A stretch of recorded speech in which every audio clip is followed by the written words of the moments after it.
Dalam sejarah kejahatan, hanya sedikit nama yang begitu menakutkan sekaligus memikat seperti Pablo Escobar. Ia bukan sekedar pengedar narkoba, tetapi juga menciptakan kerajaan kokain terbesar yang pernah ada, menjadikan sebuah kartel bayangan lebih berkuasa daripada negara, dan membanjiri dunia dengan puluhan ton kokain yang tak terbendung.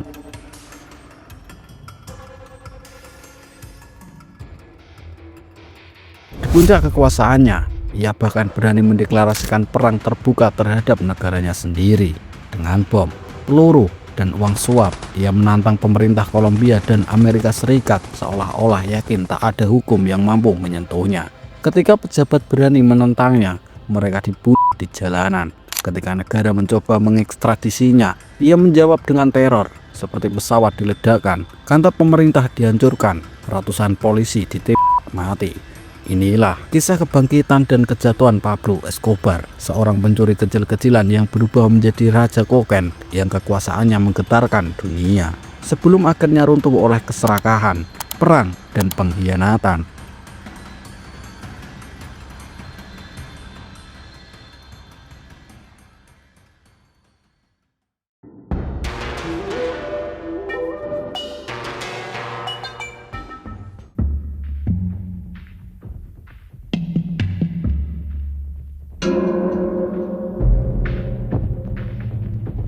Pablo Escobar awalnya hanyalah seorang pencuri kecil-kecilan dari kota Medellin, Kolombia. Di masa mudanya, ia menjual rokok ilegal, mencuri batu nisan untuk dijual kembali, dan bahkan memalsukan tiket lotre. Namun seiring berjalannya waktu, ia sadar bahwa jika ingin kaya harus mengubah dari sekedar kejahatan jalanan ke bisnis kriminal yang jauh lebih besar. Pada awal 1970-an, Escobar melihat peluang besar di dunia narkoba. Kokain yang saat itu mulai populer di Amerika Serikat dan Kolombia dengan lokasi yang strategis menjadi pusat penyelundupan. Escobar memulai bisnisnya dengan penyelundupan pasta coca, bahan mentah kokain dari Peru dan Bolivia ke Kolombia. Di laboratorium rahasia, bahan itu diolah menjadi kokain murni, lalu dikirim ke AS melalui pesawat kecil, kapal, dan bahkan kapal selam.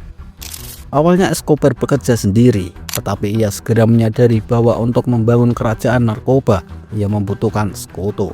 Ia bergabung dengan keluarga Ochoa, yaitu Jorge, Juan, dan Fabio Ochoa, serta Carlos Leder, seorang penyelundup Jerman Kolombia yang ahli dalam transportasi narkoba, dan Jose Gonzalo Rodriguez Gacha alias El Mexicano, yang dikenal sebagai tangan kanan Escobar dalam urusan kekerasan. Bersama mereka, pada 1976, Escobar secara resmi mendirikan kartel Medellin. Kartel ini berbeda dari kelompok kriminal biasa. Mereka menjalankan bisnisnya seperti perusahaan multinasional dengan divisi produksi, transportasi, distribusi, dan keuangan yang terorganisir. Namun, satu hal yang membedakan mereka dari perusahaan legal adalah cara mereka mempertahankan kekuasaannya, yaitu dengan kekerasan dan teror. Escobar menciptakan slogan Plata o Plomo yang berarti perak atau timah. Jika seseorang bekerja sama, ia akan dibayar dengan perak yang berarti uang. Tetapi jika menolak, ia akan menerima timah, yaitu peluru. Dengan strategi ini, kartel Medellin dengan cepat menguasai pasar kokain di Kolombia. Mereka menyuap polisi, hakim, dan politisi untuk melindungi bisnis mereka. Siapapun yang berani melawan, entah itu polisi, jurnalis, atau pesaing, akan dibunuh tanpa ampun. Pada akhir 1970-an, Escobar dan kartelnya sudah siap untuk melangkah lebih jauh, yaitu dengan menguasai perdagangan kokain dunia.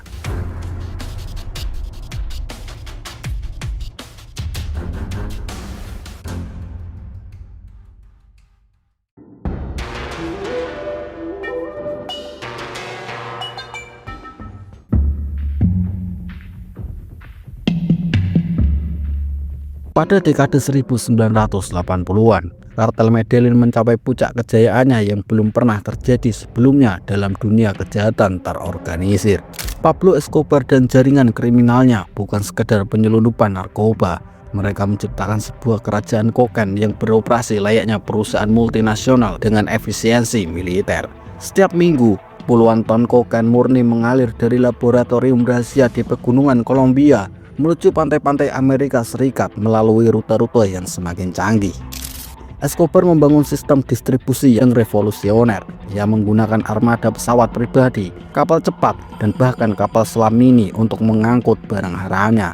Carlos Leder, salah satu mitra utamanya, membeli seluruh pulau kecil di Bahama bernama Normanchai yang dijadikan pusat transit sebelum kokain dikirim ke Florida. Pulau ini dilengkapi landasan pacu, sistem radar, dan fasilitas mewah untuk para kru. Keuntungannya yang mengalir masuk mencapai angka yang sulit dibayangkan. Pada puncaknya, kartel Medellin diperkirakan menghasilkan sekitar 420 juta dolar per minggu, jumlah yang melebihi pendapatan banyak perusahaan Fortune 500. Escobar sendiri masuk dalam daftar orang terkaya di dunia versi Forbes saat itu, dengan kekayaan diperkirakan mencapai 30 miliar dolar. Ia membelanjakan uang ini untuk membeli pesawat pribadi, mobil-mobil mewah, perkebunan luas, dan proyek-proyek properti mewah.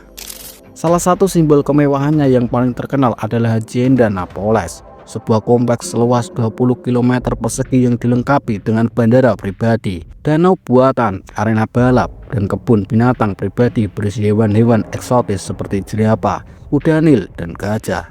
Tempat ini menjadi markas sekaligus simbol kekuasaan yang tak terbantahkan. Namun di balik kemewahan ini, Escobar membangun citra sebagai Robin Hood dari Medellin. Ia mendanai pembangunan rumah-rumah untuk masyarakat miskin, lapangan sepak bola, dan proyek-proyek sosial lainnya.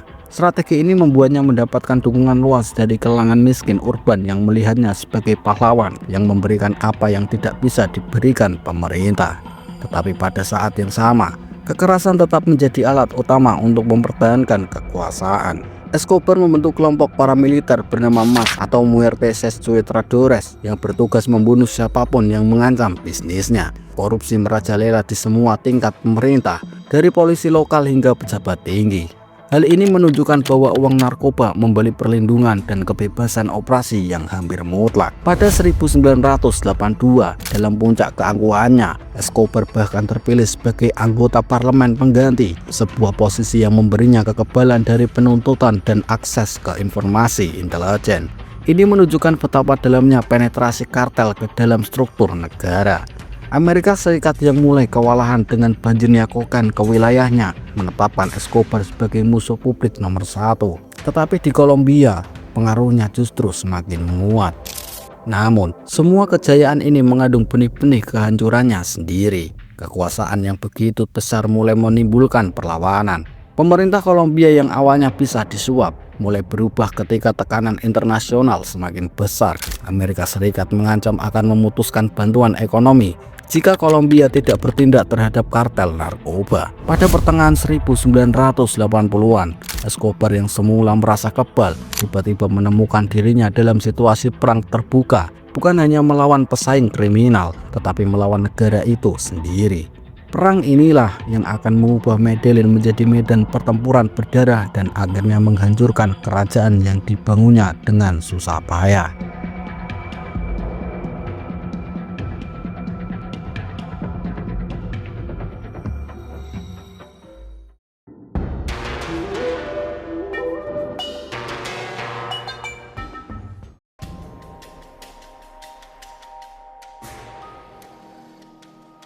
Pada awal 1980-an, Pablo Escobar dan kartel Medellin merasa tidak terkalahkan. Mereka mengendalikan hampir seluruh pasokan kokain ke Amerika Serikat, memiliki polisi dan hakim digaji mereka, serta menikmati perlindungan dari politisi yang korup. Namun, ketika pemerintah Kolombia mulai menyerah pada tekanan Amerika Serikat untuk memerangi narkoba, Escobar menyadari bahwa perang terbuka tidak bisa dihindari. Konflik ini mencapai titik kritis pada tahun 1984 ketika Menteri Kehakiman Kolombia, Rodrigo Larabonilla, salah satu sedikit pejabat yang berani menantang Escobar, dibunuh di tengah jalan oleh pembunuh bayaran kartel. Pembunuhan ini menjadi pernyataan perang tidak hanya terhadap pemerintah, tetapi juga terhadap masyarakat sipil yang mulai menolak kekerasan kartel. Escobar yang dulunya dianggap sebagai dermawan oleh orang miskin Medellin, perlahan berubah menjadi teroris paling dicari di Kolombia. Pemerintah Kolombia yang semulanya enggan bertindak akhirnya menandatangani perjanjian ekstradisi dengan AS. Artinya, Para bos narkoba seperti Escobar bisa dikirim ke Amerika untuk diadili. Bagi Escobar, ini sama saja dengan hukuman mati, karena ia lebih takut pada penjara AS daripada kematian di Kolombia. Maka dari itu, ia pun memutuskan untuk melawan dengan segala cara. Dari tahun 1989 hingga 1993, Medellin berubah menjadi zona perang. Escobar membiayai serangan teror di seluruh negeri untuk perang melawan negara, termasuk pembunuhan politisi, pengeboman pesawat Avianca Flight 203 pada 1989 yang menewaskan 107 orang, termasuk 2 informan AS, sebuah upaya untuk membunuh calon presiden Cesar Gaviria yang beruntungnya tidak naik pesawat itu. Serangan bom di pusat-pusat kota juga dilakukan, termasuk pengeboman gedung-gedung DAS atau Departemen Keamanan Nasional Kolombia yang menewaskan puluhan orang. Escobar bahkan menawarkan hadiah $4.000 untuk setiap polisi yang dibunuh oleh gangster jalanan, mengakibatkan ratusan polisi tewas dalam pembunuhan terencana. Sejak saat itu, Medellin menjadi salah satu kota paling berbahaya di dunia dengan pembunuhan terjadi hampir setiap jam. Namun kekerasan yang berlebihan ini justru menjadi awal kehancurannya. Masyarakat Kolombia yang awalnya takut atau bahkan mendukung Escobar mulai berbalik melawannya. Keluarga-keluarga korban pengeboman, polisi yang kehilangan rekan-rekannya, dan bahkan mantan sekutu Escobar di dunia bawah mulai melihatnya sebagai ancaman bagi stabilitas bisnis narkoba itu sendiri. Pada tahun 1991, di tengah tekanan yang semakin besar, Escobar membuat kesepakatan dengan pemerintah. Ia akan menyerahkan diri asalkan tidak diekstradisi ke AS dan diizinkan membangun penjara pribadinya sendiri yang bernama La Catedral. Penjara ini lebih mirip resort mewah yang dilengkapi lapangan sepak bola, bar, suite pribadi, dan bahkan pelacur yang bisa dipanggil kapan saja. Dari sini, Escobar tetap mengendalikan bisnis narkobanya. Tetapi kesepakatan ini tidak bertahan lama ketika pemerintah berusaha memindahkannya ke penjara biasa pada 1992 yang membuat Escobar melarikan diri. Kali ini ia tidak hanya berhadapan dengan polisi, tetapi juga dengan musuh baru yang lebih kejam, yaitu Los Pepes, atau orang-orang yang dikejar oleh Pablo Escobar, kelompok pembunuh bayaran yang didanai oleh rivalnya Kartel Cali dan didukung oleh agen-agen intelijen Kolombia.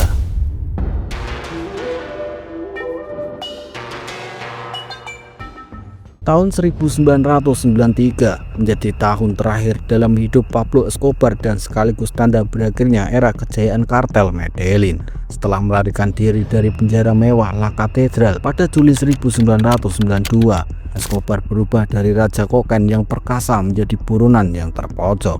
Hidupnya berbalik 180 derajat dari mengendalikan seluruh kota Medellin. Kini ia harus berpindah-pindah dari satu rumah persembunyian ke rumah persembunyian lainnya, selalu waspada terhadap ancaman yang bisa datang kapan saja. Musuh-musuh Escobar semakin banyak dan semakin kuat. Yang paling berbahaya adalah kelompok Los Pepes, sebuah organisasi paramiliter yang dibentuk oleh keluarga korban Escobar dan didanai oleh musuh bebuyutannya, yaitu Kartel Cali. Los Pepes melakukan pembalasan brutal. Mereka membunuh lebih dari 300 orang yang dianggap sebagai sekutu Escobar, termasuk pengacara, akuntan, dan bahkan keluarga besarnya.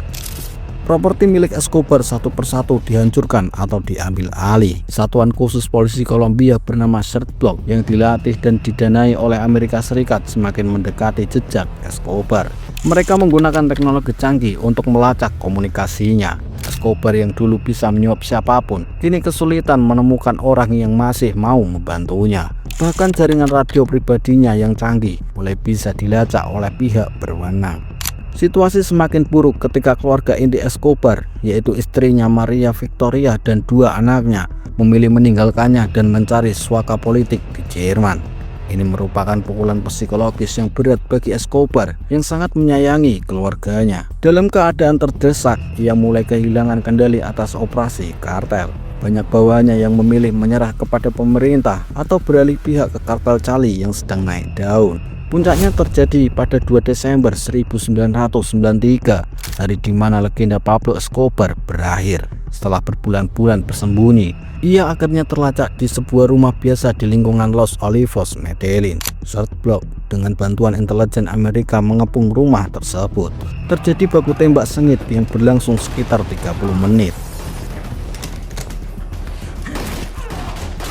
Versi resmi menyatakan Escobar tewas ditembak oleh polisi saat mencoba melarikan diri lewat atap rumah. Namun banyak yang percaya ia memilih bunuh diri dengan menembak dirinya sendiri di telinga daripada menyerah hidup-hidup. Kematian Escobar menandai berakhirnya dominasi kartel Medellin. Tanpa pemimpin karismatiknya, struktur organisasi yang rapuh itu dengan cepat bubar. Beberapa anggota kartel yang selamat memilih bekerja untuk organisasi kriminal lain, terutama kartel Cali yang kemudian mengambil alih bisnis narkoba. Yang lain mencoba hidup normal atau meninggalkan dunia kriminal sepenuhnya.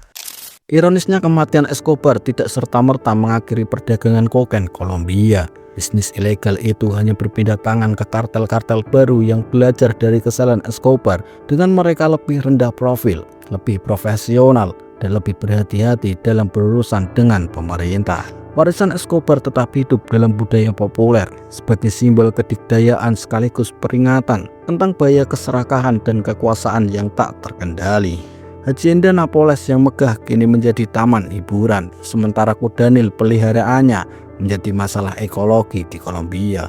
Kisahnya tetap menjadi pelajaran tentang bagaimana seorang penjahat bisa mencapai puncak kekuasaan, tetapi juga tentang bagaimana keangkuhan selalu membawa kehancuran.